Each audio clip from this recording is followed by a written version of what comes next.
4 కోట్ల తెలంగాణ బిడ్డల ఆకాంక్షకు ప్రతిరూపంగా నిలిచింది బోడుప్పల్ రిలే నిరాహార దీక్ష శిబిరం. ప్రత్యేక రాష్ట్ర సాధన ప్రజలందరి ఏకైక లక్ష్యమని చాటి చెబుతూ సాగుతున్న ఉద్యమం 300 రోజులు పూర్తి చేసుకున్నది. కలలు సాకారమయ్యే వరకు మడమ తిప్పేది లేదని రుజువు చేస్తూ అలుపెరగని పోరాటానికి మార్గదర్శిగా నిలిచింది.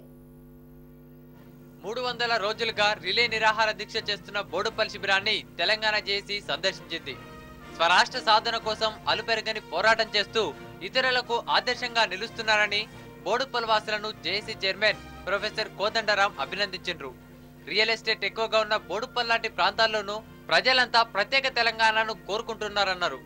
దీక్షల ద్వారా కేంద్ర రాష్ట్ర ప్రభుత్వాలకు స్పష్టమైన సందేశాన్ని పంపారని మెచ్చుకున్నారు. నవంబర్ 1వ తేదీని విద్రోహ దినంగా పాటించడంతో పాటు ఆ రోజు అన్ని రోడ్లను దిగ్బంధనం చేయాలని కోదండరాం పిలుపునిచ్చిండ్రు.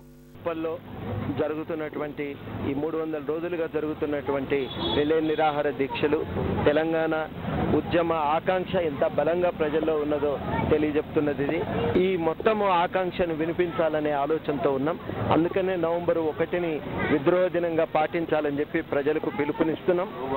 విద్రోహ దినం సందర్భంగా ప్రతి ఊళ్ళో, ప్రతి వాడలో, ప్రతి చోట మనకు నల్ల జెండాలు ఎగిరేసి మన నిరసనను తెలపాలని, అదేవిధంగా జాతీయ రహదారులు ఎక్కడెక్కడైతే పోతుంటాయో ఆ ఊళ్ళల్లో ప్రజలు జాతీయ రహదారుల మీద బైఠాయించి కేంద్రానికి మన డిమాండ్ను, ఆకాంక్షను స్పష్టంగా తెలియజెప్పాలని చెప్పి కూడా వారిని కోరుతా ఉన్నాం. అటు తెలంగాణ ఉద్యమంలో ప్రభుత్వోద్యోగులు మరోమారు కీలక పాత్ర పోషించాలని టీఎన్జీఓ సంఘం నేత విఠల్ పిలుపునిచ్చిండ్రు.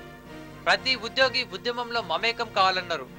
అటు సీమాంధ్ర అధికారుల జులుంకు బెదరొద్దని జేఏసీ నేత శ్రీనివాస్ గౌడ్ పిలుపునిచ్చిండ్రు.